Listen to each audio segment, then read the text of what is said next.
കേരളത്തിൽ അപൂർവമായി മാത്രം കണ്ടുവരുന്ന ഭസ്മക്കൂവളമാണ് ഈ ചെറിയ വീഡിയോയിലൂടെ നിങ്ങളുടെ മുന്നിലേക്ക് എത്തിക്കുന്നത്. ഇത് കുട്ടനാട്ടിൽ മാമ്പുഴക്കരിയിലാണ് ഈ ഭസ്മക്കൂവളമുള്ളത്.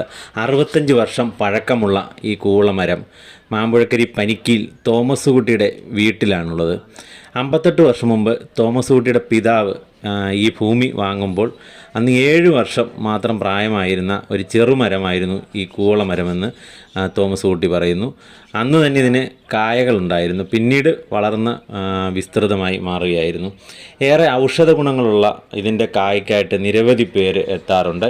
നമുക്കാണ് ഈ മരത്തിൻ്റെ ഭാഗത്തിങ്ങനെ ചുരണ്ടിയെടുക്കുമ്പോൾ ഭസ്മം ലഭിക്കുന്നതായിട്ട് തോമസ് കുട്ടി പറയുന്നു. അദ്ദേഹം അത് ചെയ്ത് കാണിക്കുകയാണ്. മഴക്കാലത്ത് ധാരാളമായിട്ട് ഈ രീതിയിൽ കയ്യിലേക്ക് ഭസ്മം പതിയാറുണ്ടെന്ന് അദ്ദേഹം പറയുന്നു. കൈകൾ കൊണ്ട് ഈ മരത്തിലേക്കൊന്ന് ഉരച്ച് നോക്കുമ്പോൾ തന്നെ നമുക്കതിൽ നിന്ന് കാണാം ഈ കയ്യിലേക്ക് ഭസ്മം പതിഞ്ഞതായിട്ട് നമുക്ക് കാണുവാൻ കഴിയും.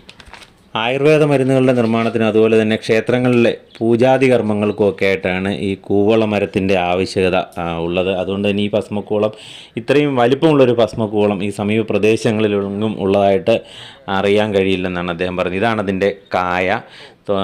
കേരളത്തിൻ്റെ തന്നെ പല ഭാഗങ്ങളിൽ നിന്ന് ഈ ഭസ്മക്കൂവളത്തിന് കാണുവാനും അതുപോലെ തന്നെ ഇതിൻ്റെ കായകളും ഇലകളും ഒക്കെ കൊണ്ടുപോകാനായിട്ട് നിരവധി ആളുകൾ എത്തുന്നുണ്ട്. കൂടുതലും ക്ഷേത്രങ്ങളിലേക്കാണ്, ശിവക്ഷേത്രങ്ങളിലേക്കാണ് ഇതാവശ്യപ്പെട്ട് ആളുകൾ വരാറുള്ളതെന്ന് അദ്ദേഹം പറയുന്നു.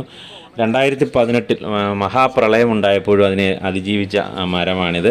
ഇത് സാധാരണ മഴക്കാലത്തൊന്നും ഇത് മറിഞ്ഞ് കടപുഴകി വീഴില്ല. അതിൻ്റെ കാരണം കാറ്റടിച്ചാലും കടപുഴയിൽ വളരെ വിസ്തൃതമായ രീതിയിലാണ് ഇതിൻ്റെ വേരുകളുള്ളത്. അപ്പോൾ വേരുകളിൽ നിന്ന് തന്നെയാണ് ഇത് പുതിയ മരം ചെടി വളരുന്നതെന്നും അദ്ദേഹം പറയുന്നു.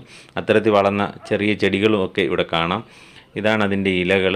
3 ഇലകൾ ചേർന്നാണ് ഓരോ ഇല ശിഖരവും ഉള്ളത്. ഈ ഭസ്മക്കൂവളം പല ക്ഷേത്രങ്ങളിലുള്ളതായിട്ട് അറിയാം. അതുപോലെ തന്നെ കാട് വനമേഖലകളിലുള്ളതായിട്ട് കേട്ടിട്ടുണ്ട്. അപ്പോൾ ഈ ചെറിയ വീഡിയോ എല്ലാവർക്കും ഇഷ്ടമായെന്ന് വിശ്വസിക്കുന്നു. എല്ലാവർക്കും നന്ദി, നമസ്കാരം.